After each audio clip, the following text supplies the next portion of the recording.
different from the other leaders or of the other parties is the fact that even in states where they're losing elections, the Prime Minister never ever forgets to thank the party workers, the ground level staff that has worked hard to make the elections happen. Do you think that is also the kind of connect that the ground level booth workers also have with the Prime Minister? So when we say the charisma, it's also the kind of connect that we see among every BJP worker. That's right. And one more thing I may add to it is that BJP never stops working. Means even when the elections were going on in Himachal and Himachal Pradesh, Gujarat, the party was already preparing for strategies for Chhattisgarh and Madhya Pradesh, Karnataka elections. So it's always working round the clock. They have given responsibilities. As I said, right now BJP has more than 300 members of parliament. And all of them, all members of parliament, all ministers, they have been given responsibilities of some or the other parliamentary constituency. All ministers are basically BJP is focusing on those 170 odd seats, which the party did not win, has never won. So party is focusing most of its energies on winning those seats. And all the members of Modi cabinet, the ministers, they have given specific constituencies to nurture, where they have to continuously work and in fact one more thing I can point it out here, like in Maharashtra, where they are running a coalition government. So as you can see, the Prime Minister being felicitated. Clearly, today's victory belongs to the Prime Minister. It's his home state and the kind of effort that he has put in to win the state, and how we've seen the results, an emphatic victory for the BJP in the Prime Minister's home state of Gujarat. And even this, you can see the humility and humbleness is always. I will add that Prime Minister Modi understands that BJP is an organizational party and the workers are very important asset for the party. Therefore, if in any state party lost, even Prime Minister is connecting himself with the party cadres. So for the next time, they must work more. So that mentality shows that how much empirically sound he is. And that is the asset, because he has come from the down, ladder to ladder he has come up, MLA, then minister, then organized, then chief minister, then here.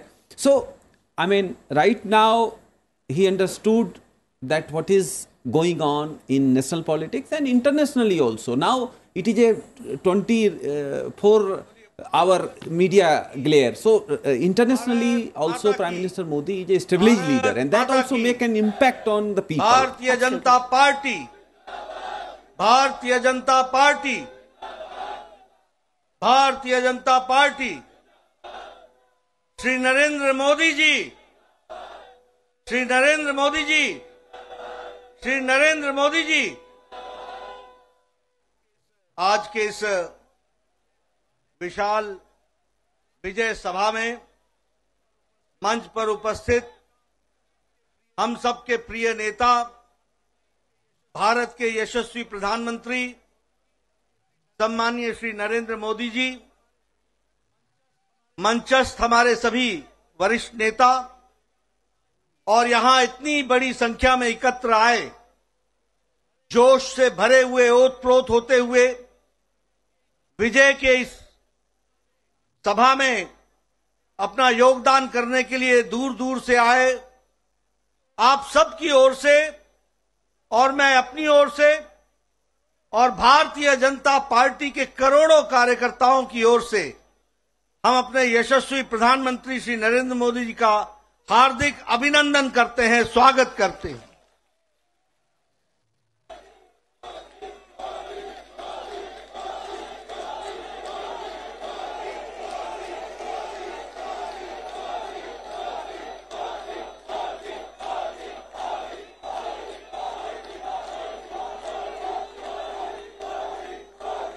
आज हम आदरणीय प्रधानमंत्री जी का अभिनंदन और स्वागत करते हैं। साथ ही साथ गुजरात की जनता, गुजरात के कार्यकर्ता और तमाम कार्यकर्ता जो इस चुनाव में हिमाचल प्रदेश में, दिल्ली में लगे, उन सबको भी मैं तहे दिल से बहुत बहुत बधाई देता हूं और उनका भी अभिनंदन करता हूं। यह हम सबके लिए खुशी की बात है और आज बड़ा ऐतिहासिक दिन है। जब हम गुजरात के नतीजे देखते हैं तो आजाद भारत में रिकॉर्ड तोड़ते हुए ये जीत हासिल आदरणीय प्रधानमंत्री मोदी जी के नेतृत्व में हम सबको मिली है।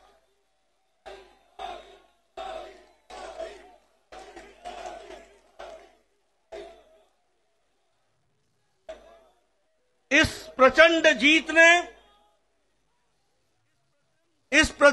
ऐतिहासिक जीत ने इस बात को स्पष्ट कर दिया है जिसकी नींव आदरणीय प्रधानमंत्री जी ने भारत की राजनीति में रखा है, और वह है विकासवाद, विकास की कहानी। सबका साथ, सबका विकास, सबका विश्वास और सबका प्रयास, इस मूल मंत्र को लेकर जिस अथक प्रयास के साथ आदरणीय प्रधानमंत्री जी ने गुजरात की जनता, देश की जनता की सेवा की है, वह हमको प्रचंड जीत में दिखाई देती है। हम जानते हैं कि विकास के साथ साथ कल्याणकारी नीति गांव, गरीब, वंचित, पीड़ित, शोषित, दलित, समाज के अंतिम पायदान पर खड़ा व्यक्ति, उन सब के लिए जो आपने नीतियां बनाई, जो आपने कार्यक्रम बनाए, जो उनके दुख दर्द को समझा, जो उनके आंसुओं को पोंछने का आपने काम किया, उस गरीब के घर में रोटी मिल सके इसकी व्यवस्था की, उसके घर में अच्छा सा शौचालय हो जाए और वो जीवन इज्जत के साथ जी सके, इस यह परिवर्तन आपने ला करके दिखाया है।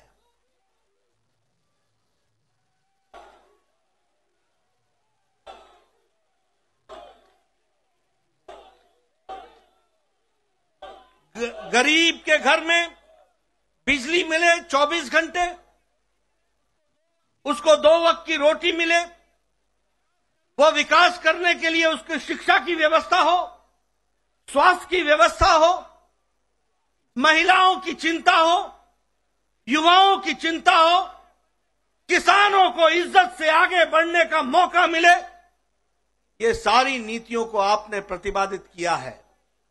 और जिस तरीके से आपने गुजरात में विकास में सारे रिकॉर्ड तोड़े हैं, गुजरात की जनता ने भी नतीजों में सारे रिकॉर्ड तोड़ दिए, यह भी आपको देखने को मिला।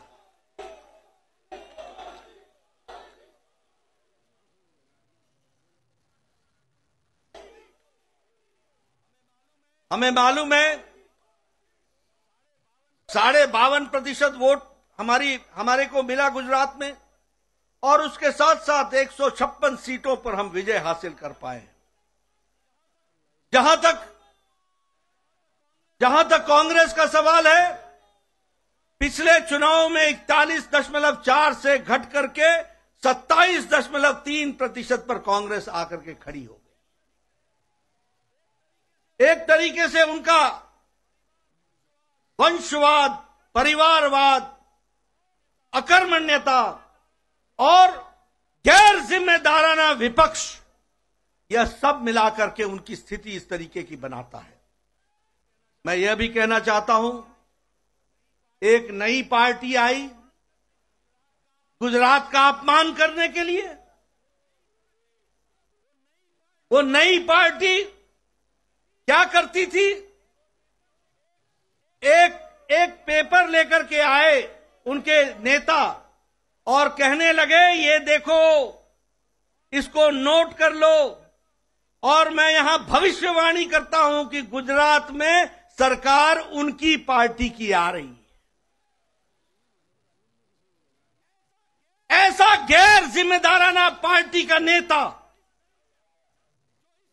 जो इस तरीके से जनता के आंखों में धूल झोंकता हो, जनता को गुमराह करता हो, ऐसे नेता को आज नतीजों के बाद सार्वजनिक रूप से माफी मांगनी चाहिए गुजरात की जनता के साथ और भारत की जनता के साथ।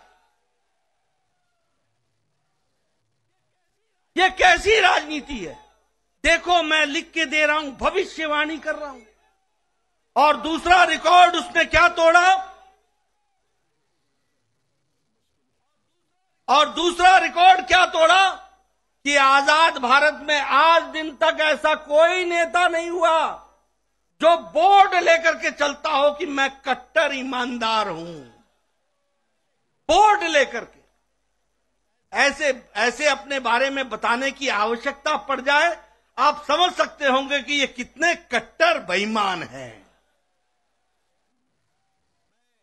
मैं आदरणीय प्रधानमंत्री जी ने हम सबका मार्गदर्शन करना है, मैं अधिक समय नहीं लूंगा, लेकिन मैं फिर से गुजरात में जो हमें सफलता आपने दिलाई और आपके नेतृत्व में हमें मिला है, और जिस हर्षोल्लास के साथ सारा देश हर्षोल्लास के साथ है, मैं आपको भी बधाई देता हूं और आदरणीय मोदी जी का अभिनंदन करता हूं, स्वागत करता हूं।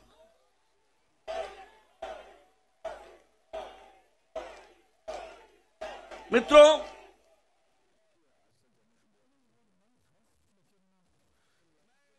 मैं हिमाचल प्रदेश के बारे में भी कहना चाहता हूं। हिमाचल प्रदेश के मैं कार्यकर्ताओं को बधाई देता हूं, अथक प्रयास उन्होंने किया, बहुत मेहनत की। यह ठीक है कि हमें सफलता नहीं मिली, लेकिन यह भी ध्यान रखना चाहिए कि राज जरूर बदला, लेकिन साथ में राजनीति के रिवाज भी बदले। पहले जब पार्टियां बदलती थी तो 5% से वोट का फर्क पड़ता था।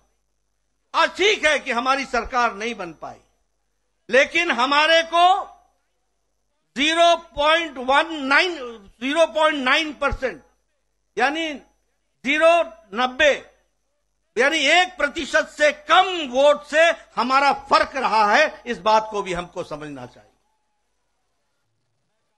मैं कार्यकर्ताओं को बधाई देता हूं और साथ ही साथ जो सरकार में आने वाली पार्टी है उनका स्वागत भी करता हूं, अभिनंदन भी करता हूं।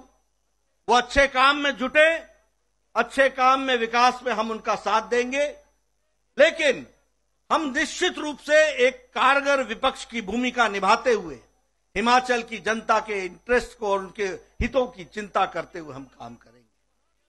मैं यह भी बताना चाहता हूं कि वहां भी पंजाब से सटा हुआ, जहां आम आदमी पार्टी की सरकार है, उनसे सटा हुआ हिमाचल प्रदेश है। 67 सीटें चुनाव लड़ने आए थे और मैंने कहा था कि खाता तो खुलना छोड़ो, इनकी जमानत जब्त होगी, और 67 की 67 सीटों पर जमानत जब्त हुई और 25 सीटों पे नोटा से भी कम वोट आए हैं। 25 सीटों पे नोटा से भी कम वोट आए।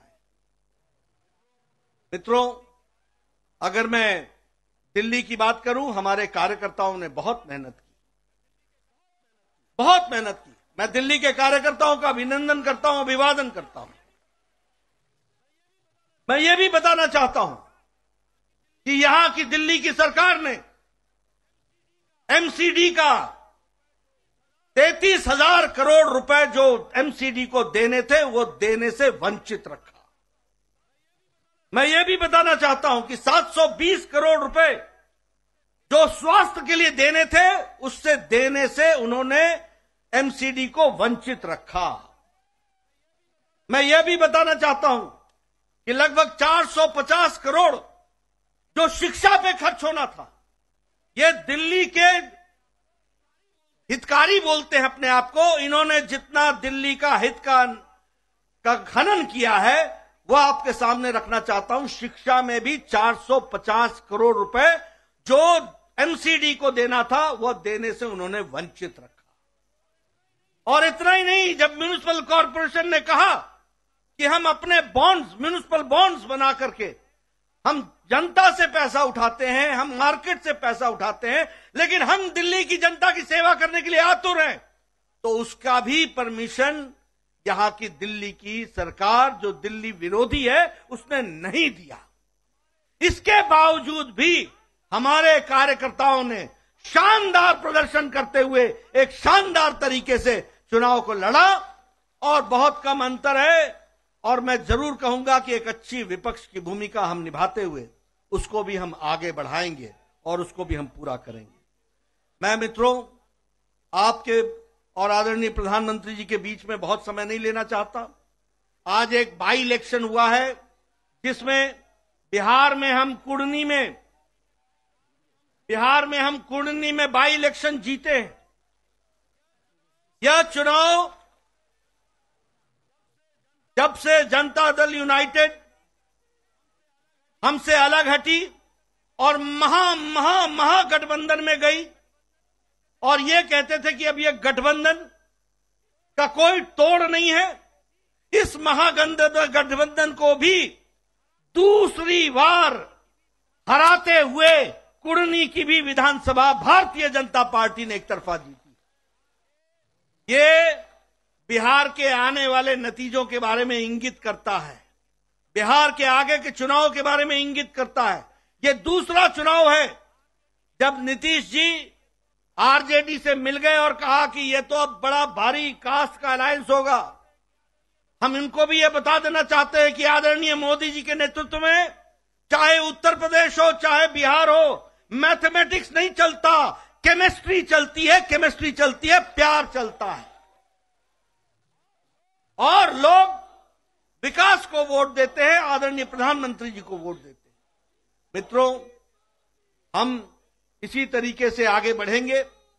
आज आपके और प्रधानमंत्री जी के बीच में ज्यादा समय न रहता हुआ, आज सच में ऐतिहासिक दिन है, जिस दिन आजादी के बाद गुजरात में हमने सारे रिकॉर्ड आदरणीय प्रधानमंत्री जी के नेतृत्व में तोड़े। और मित्रों, यह भी याद रखना कि प्रधानमंत्री जी ने जितनी अथक मेहनत चुनाव में करते हैं, वो हम सब के लिए अनुकरणीय है, वो हम सब के लिए दिशा देता है, वो हम सबको बताता है कि किस तरीके से भारत की जनता को आगे बढ़ाने के लिए आदरणीय प्रधानमंत्री जी दिन रात काम करते हैं। मैं इन्हीं शब्दों के साथ पुनः उनका हार्दिक अभिनंदन करता हूं, स्वागत करता हूं और उनका जो मार्गदर्शन हमको मिलेगा, मैं विश्वास दिलाता हूं कि भारतीय जनता पार्टी के करोड़ों कार्यकर्ता आपके रास्ते पर चलेंगे और आपके माध्यम से देश को आगे बढ़ाने में अपना योगदान करेंगे। इन्हीं शब्दों के साथ बहुत बहुत धन्यवाद। भारत माता की, भारतीय जनता पार्टी, श्री नरेंद्र मोदी जिंदाबाद। अब मैं निवेदन करूंगा भारत के प्रधानमंत्री श्री नरेंद्र मोदी जी से, जो हर जीत का आधार है, मूल आधार है, हमारे नेता हमें संबोधित करें, हम सबका मार्गदर्शन करें।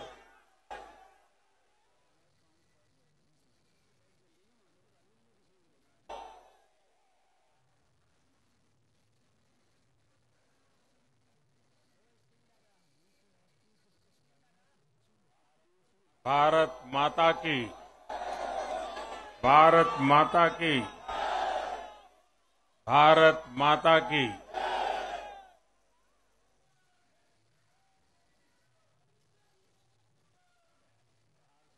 भारतीय जनता पार्टी के राष्ट्रीय अध्यक्ष श्रीमान जेपी नड्डा जी, हमारे वरिष्ठ साथी श्री राजनाथ जी, श्री अमित भाई,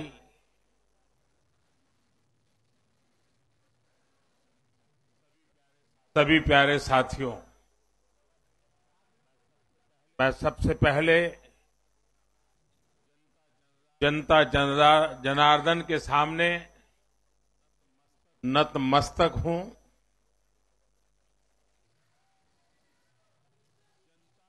जनता जनार्दन का आशीर्वाद अभिभूत करने वाला है।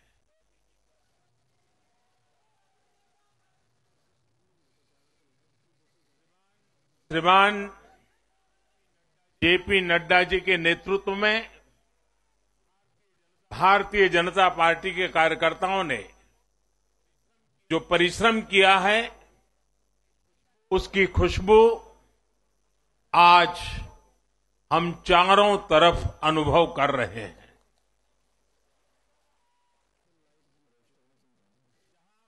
जहां भारतीय जनता पार्टी प्रत्यक्ष नहीं जीती,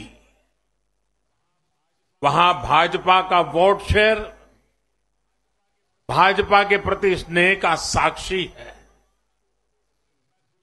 मैं गुजरात और हिमाचल और दिल्ली उस जनता का बहुत विनम्र भाव से आभार व्यक्त करता हूं। भाजपा के प्रति ये स्नेह देश के अलग अलग राज्यों के उपचुनाव में भी दिख रहा है। यूपी के रामपुर में भाजपा को जीत हासिल हुई है। बिहार के उपचुनावों में भाजपा का प्रदर्शन आने वाले दिनों का स्पष्ट संकेत कर रहा है। मैं आज चुनाव आयोग का भी अभिनंदन करता हूं, उनका आभार व्यक्त करता हूं। और ये चुनाव के दरमियान एक बहुत बड़ी बात जिसकी चर्चा होनी चाहिए थी, जहां तक मेरी जानकारी है, एक भी पोलिंग बूथ में रीपोलिंग करवाने की नौबत नहीं आई है।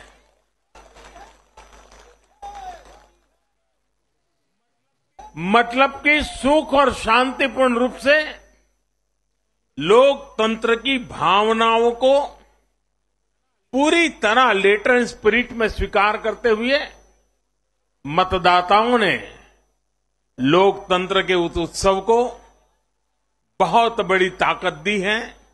और इसके लिए भी चुनाव आयोग अभिनंदन का अधिकारी है।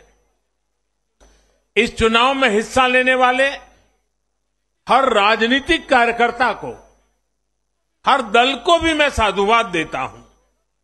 साथियों, आज मैं हिमाचल के हर मतदाता का भी बहुत बहुत आभारी हूं।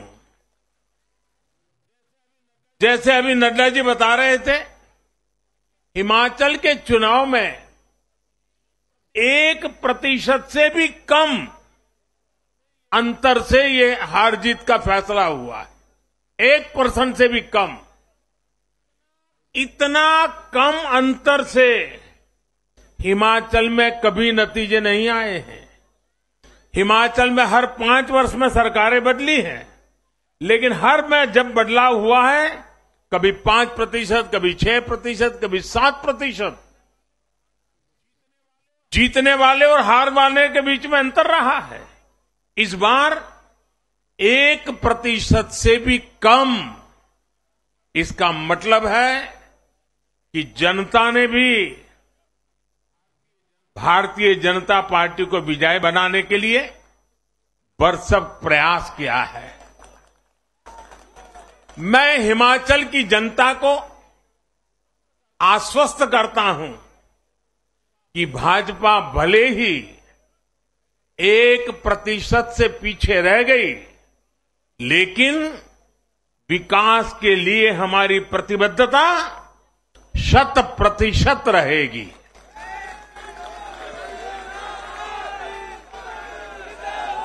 हिमाचल से जुड़े हर विषय को हम पूरी मजबूती से उठाएंगे और केंद्र सरकार के द्वारा हिमाचल की प्रगति का जो उसका हक है, उसमें भी कभी हम कमी नहीं आने देंगे। अभी जो मैंने दिल्ली का वर्णन सुना कि किस प्रकार से दिल्ली कॉरपोरेशन को विफल करने के इरादे से जनता के साथ धोखा किया गया, ये काम हम नहीं करते हैं। हम हिमाचल की प्रगति के लिए भी भारत सरकार की प्रतिबद्धता वैसी ही बनी रहेगी। साथियों, बीजेपी को मिला जन समर्थन इसलिए भी महत्वपूर्ण है क्योंकि ये ऐसे समय में आया है जब भारत अमृत काल में प्रवेश कर चुका है। ये दिखाता है कि आने वाले 25 साल सिर्फ और सिर्फ विकास की राजनीति के ही है। भाजपा को मिला जन समर्थन नए भारत की आकांक्षाओं का प्रतिबिंब है। भाजपा को मिला जन समर्थन भारत के युवाओं की युवा सोच का प्रकटीकरण है। भाजपा को मिला जन समर्थन गरीब, दलित, वंचित, पिछड़े, शोषित, आदिवासियों के सशक्तिकरण के लिए है। लोगों ने भाजपा को वोट दिया क्योंकि भाजपा का हर सुविधा को प्रत्येक गरीब, मध्यम वर्गीय परिवार तक जल्द से जल्द पहुंचाना चाहती है। लोगों ने भाजपा को वोट दिया क्योंकि भाजपा देश के हित में बड़े से बड़े और कड़े से कड़े फैसले लेने का दम रखती है।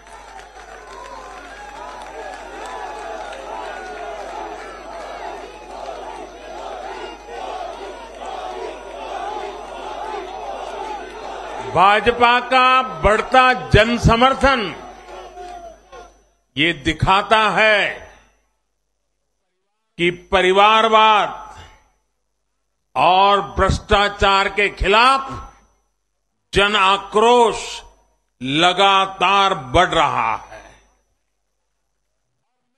और मैं इस बात को स्वस्थ लोकतंत्र के लिए एक शुभ संकेत के रूप में देखता हूं। और साथियों, इस बार वाकई गुजरात ने तो कमाल ही कर दिया है।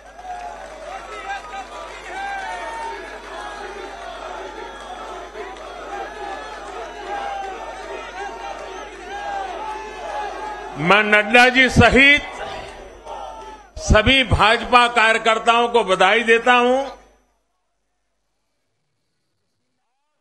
और विशेष रूप से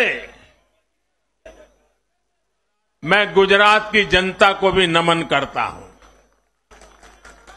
चुनावों के दौरान मैंने गुजरात के भाई बहनों और युवाओं से कहा था कि इस बार नरेंद्र का रिकॉर्ड टूटना चाहिए। और मैंने वादा किया था कि भूपेंद्र नरेंद्र का रिकॉर्ड तोड़े, इसलिए नरेंद्र जी जान से मेहनत करेगा।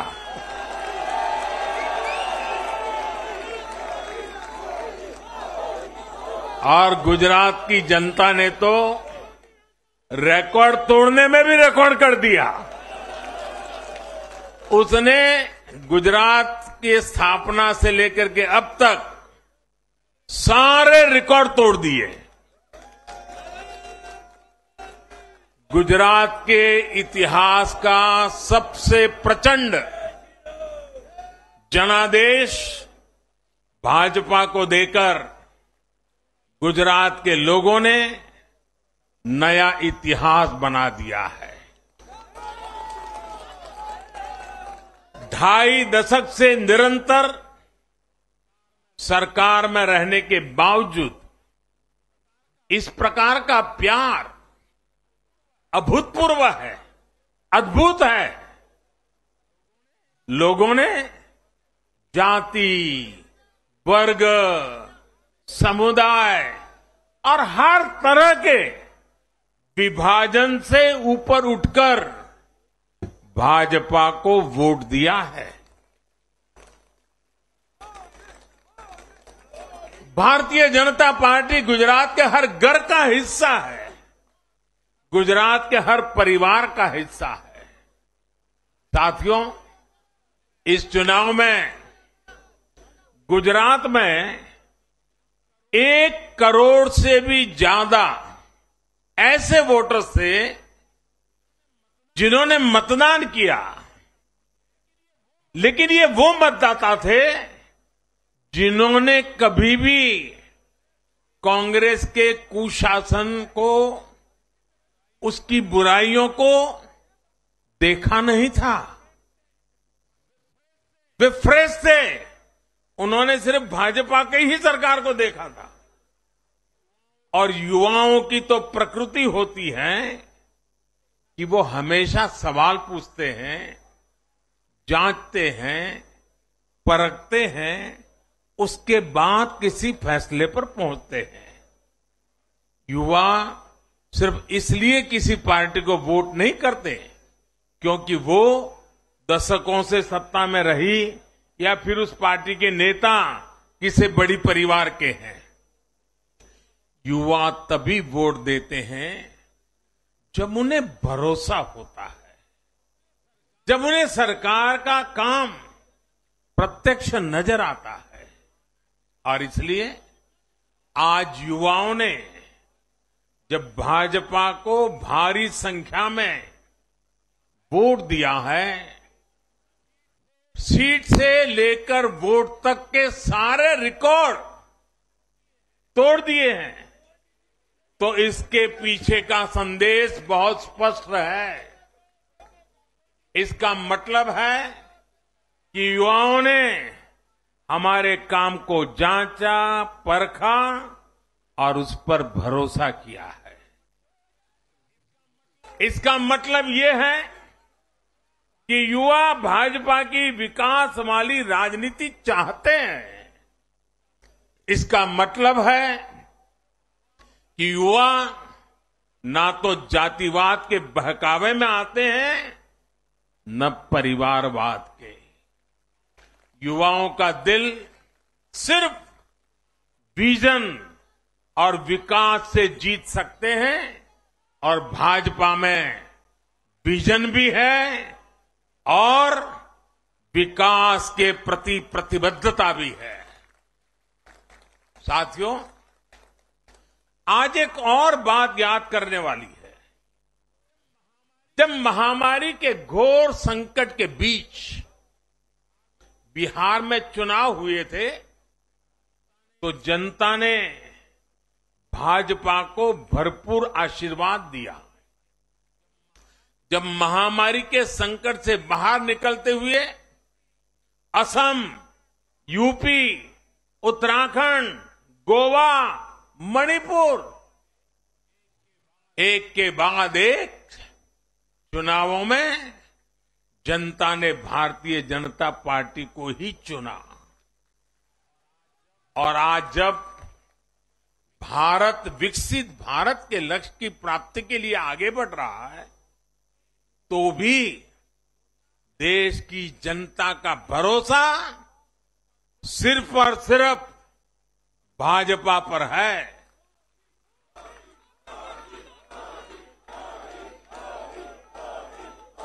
मैं बड़े बड़े एक्सपर्ट्स को भी ये याद दिलाना चाहता हूं कि गुजरात के इस चुनाव में भाजपा का आह्वान था,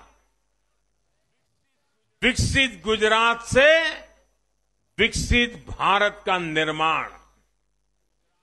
गुजरात के नतीजों ने सिद्ध किया है कि सामान्य मानवी में विकसित भारत के लिए कितनी प्रबल आकांक्षा है। संदेश साफ है, जब देश के सामने कोई चुनौती होती है तो देश की जनता का भरोसा भाजपा पर होता है। जब देश पर कोई संकट आता है तो देश की जनता का भरोसा भाजपा पर होता है। जब देश बड़े लक्ष्य तय करता है तो उनकी प्राप्ति के लिए देशवासियों का भरोसा भाजपा पर होता है। जब देश की आकांक्षाएं चरम पर होती हैं, तो भी उनकी पूर्ति के लिए देश की जनता का भरोसा भाजपा पर ही होता है।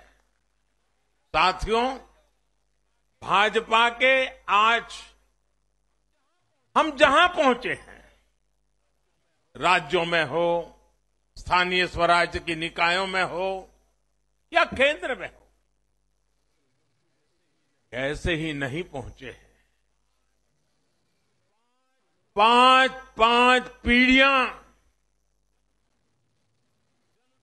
जनसंघ के जमाने से तपस्या करते हुए परिवार के परिवारों खपते रहे, तब जाकर के ये दल बना है, तब जाकर के हम यहां पहुंचे हैं।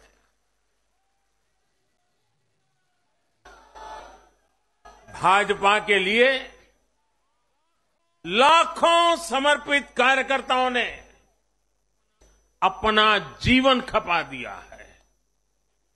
व्यक्तिगत सुख, व्यक्तिगत आकांक्षाएं, व्यक्तिगत खुशी, व्यक्तिगत महत्वाकांक्षा, व्यक्तिगत सफलता, इन सबको तिलांजलि देकर भाजपा का प्रत्येक कार्यकर्ता समाज और देश की सेवा करने में, समाज और देश को सशक्त करने में जुटा रहता है।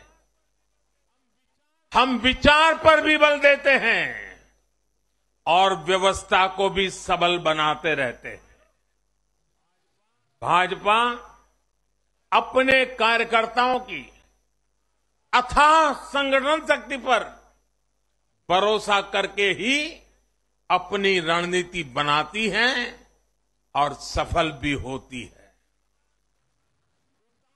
उतार चढ़ाव भाजपा के राजनीतिक जीवन में भी आए हैं, लेकिन हमने आदर्शों और मूल्यों पर अड़िग रहकर दिखाया है।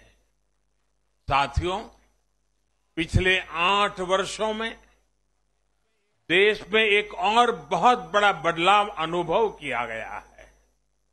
ये बदलाव कार्य का भी है, कार्यशैली का भी है। भाजपा की सरकारें भी कार्य को छोटा नहीं समझती। हम मानते हैं हर काम बड़े लक्ष्यों की प्राप्ति का माध्यम बनता है। इसलिए भाजपा की सरकारों ने गरीबों के लिए पक्के घर, शौचालय, गैस कनेक्शन, बिजली कनेक्शन, नल से जल, बैंक में खाते, मुफ्त इलाज, मुफ्त भोजन, इंटरनेट, ऐसी बेसिक सुविधाओं पर फोकस किया है। पहले की राजनीति में ये बहुत फैंसी विकास नहीं माना जाता था। पहले की राजनीति में इसे बड़े काम के तौर पर देखा भी नहीं जाता था। इसलिए आज जो भी सरकारी लाभ है, वो हर व्यक्ति, हर क्षेत्र, हर वर्ग जो उसका हकदार है, उस तक तेजी से पहुंचने के लिए ईमानदारी से प्रयास किया जाता है।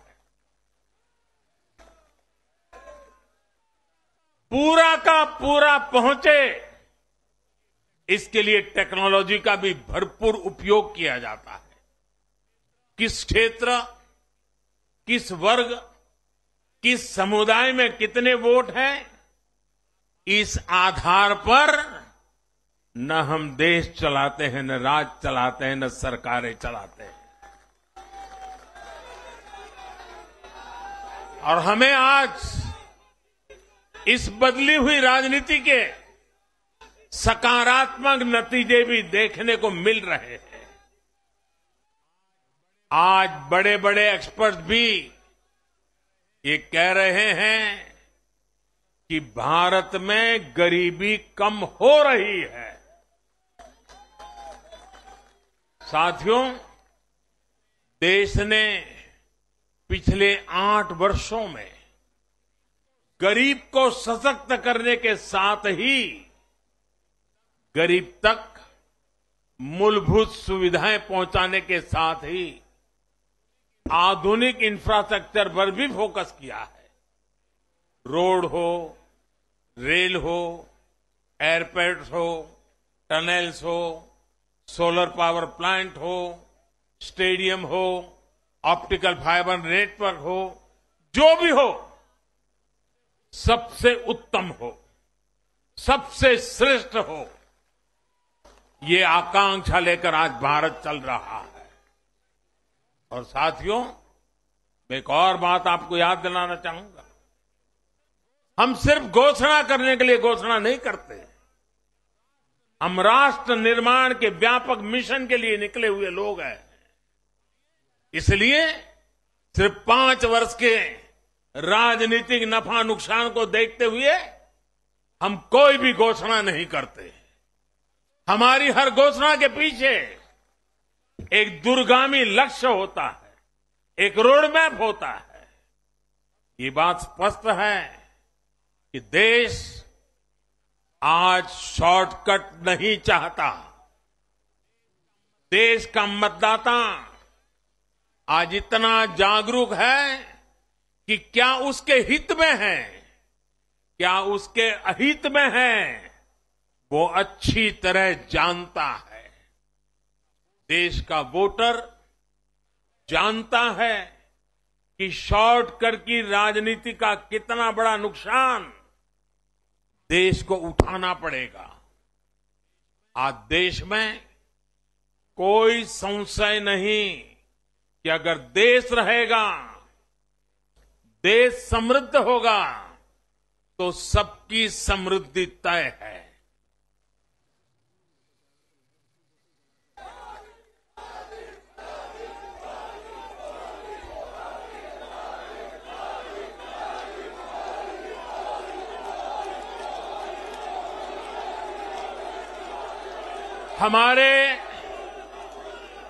हमारे पूर्वजों के पास अनुभव का अगाध ज्ञान था और अनुभव के निचोड़ से कहावतें बनती थी।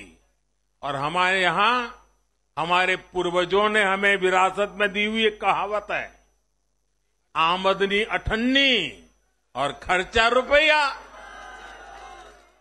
अगर ये वाला हिसाब रहेगा तो क्या स्थिति होगी, ये हम दुनिया में हमारे अड़ोस पड़ोस में आज भली भांति देख रहे हैं।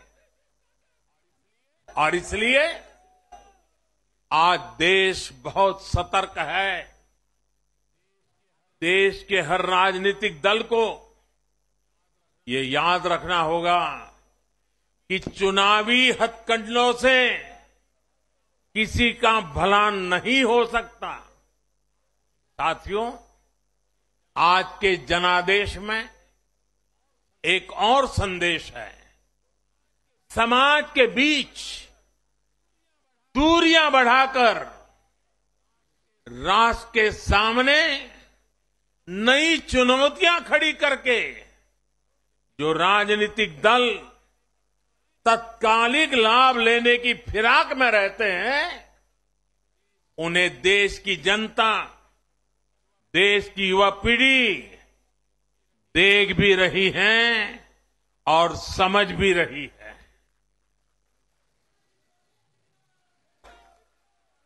भारत का भविष्य फॉल्ट लाइंस को बढ़ा करके नहीं, फॉल्ट लाइंस को गिराकर ही उज्जवल बनेगा। कभी भाषा की दीवार, कभी रहन सहन, कभी क्षेत्र, कभी खान पान, कभी ये वर्ग, कभी वो वर्ग।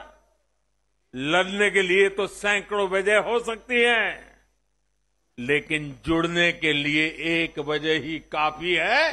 ये मातृभूमि, ये धरती, ये देश, ये हमारा भारत।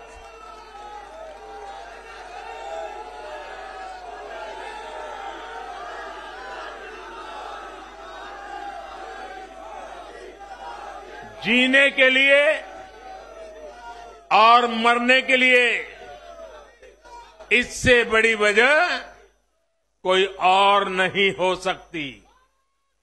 इसलिए हमें देश प्रथम, इंडिया फर्स्ट की भावना के साथ आगे बढ़ना है।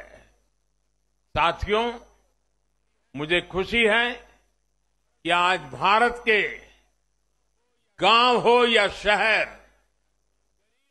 गरीब हो या मिडिल क्लास, किसान हो या श्रमिक, सभी की पहली पसंद भाजपा है।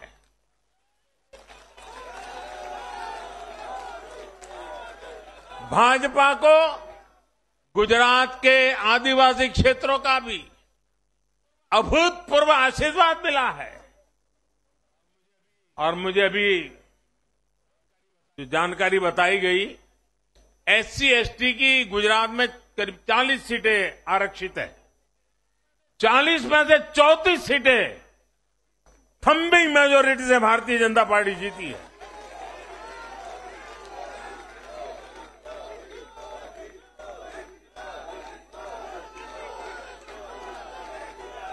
आज आदिवासी भाजपा को अपनी आवाज मान रहे हैं। आज भाजपा को आदिवासी समुदाय का जबरदस्त समर्थन मिल रहा है। इस बदलाव को पूरे देश में महसूस किया जा रहा है। ऐसा इसलिए हो रहा है क्योंकि दशकों तक जिन आदिवासियों की आकांक्षाओं को नजरअंदाज किया गया, वो अब देख रहे हैं कि भाजपा लगातार उनकी उम्मीदें पूरी करने में जुटी है। ये भाजपा ही है जिसके प्रयासों से देश को पहली आदिवासी राष्ट्रपति मिली है। ये भाजपा ही है जिसने आदिवासी कल्याण के लिए बजट बढ़ाया और आदिवासी क्षेत्रों में विकास को रफ्तार दी। भाजपा सरकार ने ऐसे अनेक कदम उठाए हैं जिससे आदिवासी समुदाय के लोगों को आर्थिक रूप से मजबूत बनाया जा रहा है। देश भर में आदिवासी स्वतंत्रता सेनानियों के म्यूजियम बनाकर भाजपा आजादी के उन वीर योद्धाओं को सम्मान दे रही है। भगवान बिरसा मुंडा के जन्मदिन को भाजपा सरकार में ही जनजातीय गौरव दिवस घोषित किया गया है। हमारे इन प्रयासों ने आदिवासी युवाओं को उनके स्वाभिमान को ऊंचा किया है। आज भाजपा आदिवासियों को सशक्त करने के लिए हर संभव प्रयास कर रही है। साथियों, आजकल हर चुनाव नतीजों के बाद ये चर्चा भी बहुत होती है कि देश की माताएं, बहनें, बेटियां भाजपा पर इतना आशीर्वाद क्यों बरसाती है।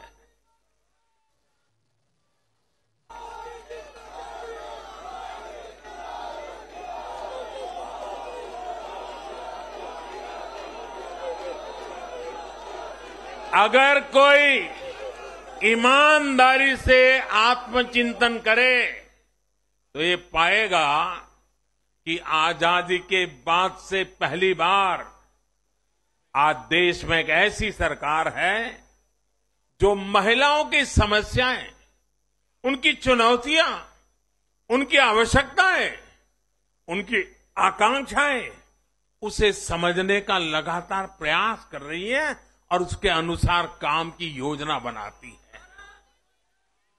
गांव देहात से लेकर शहर तक, घरेलू कार्य में व्यस्त महिला से लेकर स्वरोजगार करने वाली या किसी रोजगार से जुड़ी महिलाओं के लिए जितना भाजपा सरकार ने किया है उतना पहले किसी भी सरकार ने नहीं किया। महिलाओं के लिए पहले की सरकारों के 70 साल के कार्यों की तुलना में भाजपा सरकार के 7-8 साल के कार्य कहीं ज्यादा है। और इसलिए आज जब भी चुनाव होते हैं तो देश की माताएं, बहनें, बेटियां कमल के निशान का सिर्फ बटन ही नहीं दबाती, उनके हाथों में एक आशीष का भाव होता है, आशीर्वाद का भाव होता है।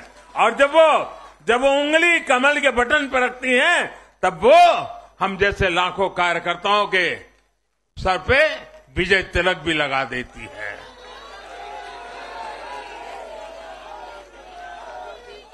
महिलाओं के मुद्दे भाजपा के लिए चुनावी मुद्दे नहीं है, बल्कि भाजपा की हर योजना का वो प्राण तत्व है।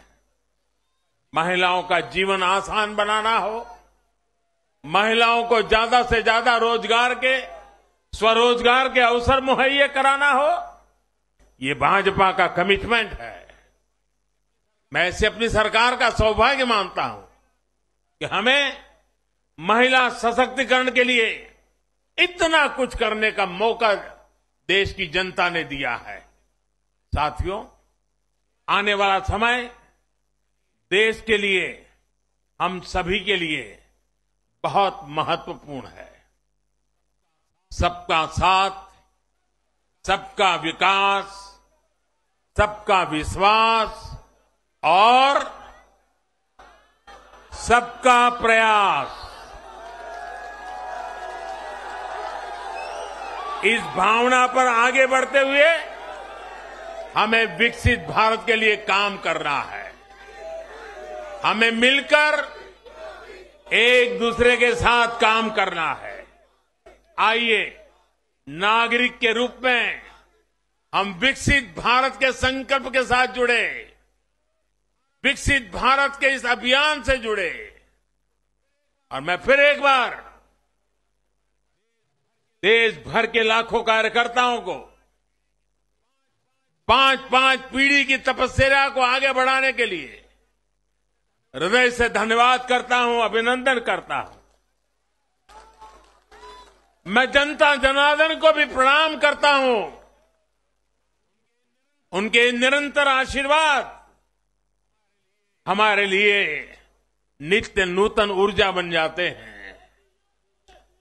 ये निरंतर समर्थन हमें सात्विक भाव से, सेवा भाव से, समर्पण भाव से कार्य करने की शक्ति देता है।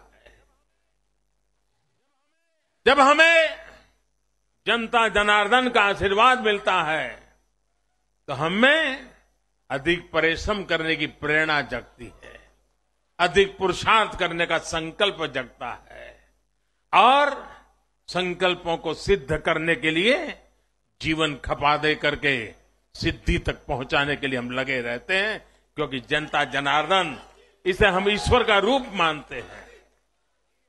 और यही सामर्थ्य, यही शक्ति एक सेवक के भाव से, सेवा भाव से, समर्पण की अप्रतिम राह को पकड़ते हुए चलते रहना, चलते रहना, चलते रहना, चरैवेति चरैवेति चरैवेति, इसी मंत्र को लेकर के हम चल रहे हैं। भाइयों बहनों, इस चुनाव में अब बहुत लोगों को जानने पहचानने का भी अवसर मिल चुका है। पिछले कुछ चुनावों का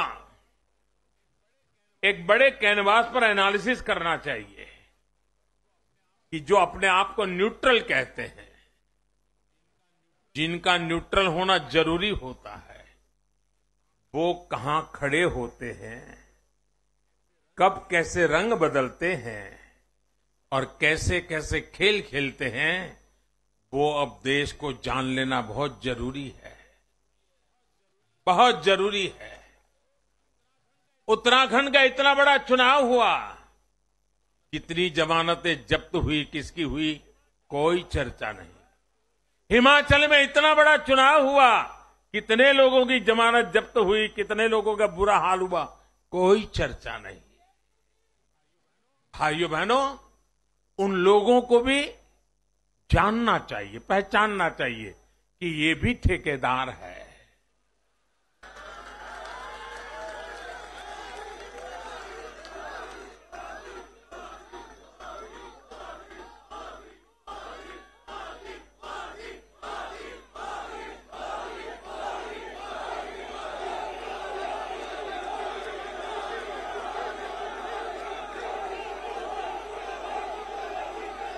राजनीति में सेवा भाव से एक मुख्य सेवक की तरह काम करना, वो जैसे डिस्क्वालिफिकेशन माना जा रहा है। क्या नौबत आई है? ये कैसे नए मापदंड लगाए गए हैं? अब देखिए, मुझे खुशी हो रही है कि हमारे गुजरात के सीएम भूपेंद्र भाई पटेल करीब 2 लाख वोटों से जीते हैं। असेंबली सीट पे लोकसभा में भी कोई 2 लाख से जीते तो बहुत बड़ी बात मानी जाती है। असेंबली में करीब 2 लाख वोट से जीतना, लेकिन ठेकेदारों का, उनका तराजू कुछ और है। और इसलिए भाइयों बहनों, हमें निरंतर विपरीत इन जुल्मों के बीच में आगे बढ़ना है। हमें अपनी सहन शक्ति को बढ़ाना है, हमें अपनी समझ शक्ति को बढ़ाना है, और हमें हमारे सेवा भाव का विस्तार भी करना है, हमारे सेवा भाव की गहराई भी बढ़ानी है, और सेवा भाव से ही जीतना है। क्योंकि जो जहां बैठा है वो बदलने वाला नहीं है, उसका इरादा नेक नहीं है जी। और इसलिए हमारी कसौटी है, हर पल हमारी कसौटी है। और मैं तो कभी कभी मानता हूं, और खास करके 2002 के बाद मैं विशेष रूप से मानता हूं, शायद मेरे जीवन का कोई पल ऐसा नहीं गया, कोई कदम ऐसा नहीं रहा जिसकी धज्जियां न उड़ा दी गई हो, जिसकी आलोचना नहीं, धज्जियां उड़ा देना, बाल नोच लेना। लेकिन इसका मुझे बहुत फायदा हुआ, क्योंकि मैं हमेशा सतर्क रहा। हर इस प्रकार की बुरी प्रवृत्ति से कुछ न कुछ सकारात्मक खोजता रहा, खुद में बदलाव लाता रहा, सीखता गया, बढ़ता गया। और जिन लोगों को चारों तरफ से उछालने वाले लोग रहते हैं, कंधे पर बिठा करके नाचने वाले लोग रहते, उनसे सुधरने की भी संभावना नहीं होती। वो तो जो है वहां से भी बिगड़ेंगे। और इसलिए आलोचनाओं ने भी हमें बहुत सिखाया। हर आलोचना में से हमारे काम की चीज हमें खोजते रहना है, हमें अपनी शक्ति को बढ़ाते रहना है, और कठोर से कठोर झूठे आरोपों को सहने का सामर्थ्य भी बढ़ाना होगा साथियों, क्योंकि अब जुल्म बढ़ने वाला है। अब मान के चलिए, मुझ पर भी बढ़ने वाला है, आप सब पर भी बढ़ने वाला है, क्योंकि ये सहन नहीं कर पाएंगे, ये पचा नहीं पाएंगे।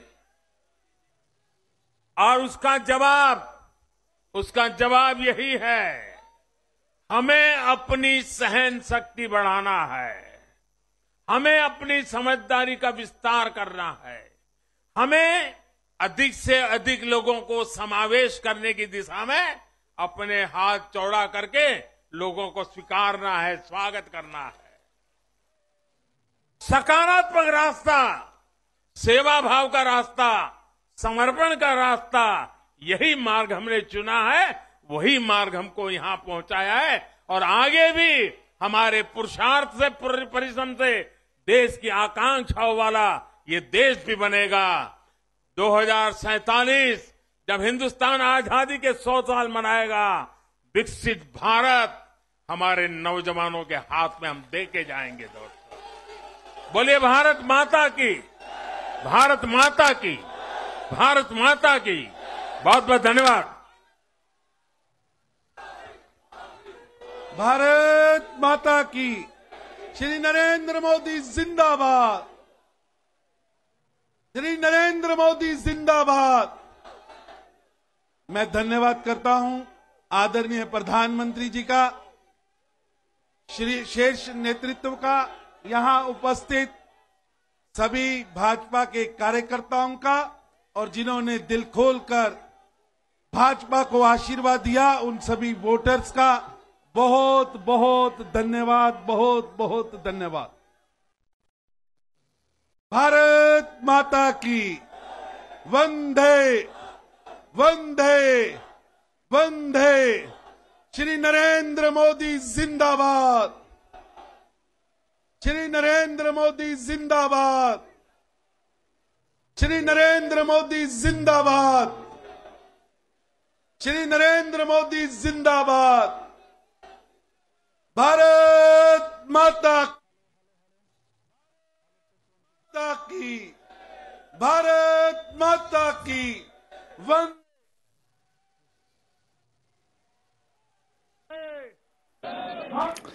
तो आप सुन रहे थे प्रधानमंत्री नरेंद्र मोदी जी को, जो भाजपा के मुख्यालय से हिमाचल प्रदेश, गुजरात और दिल्ली का जो जनादेश आया है उस पर जनता का आभार, धन्यवाद व्यक्त कर रहे थे।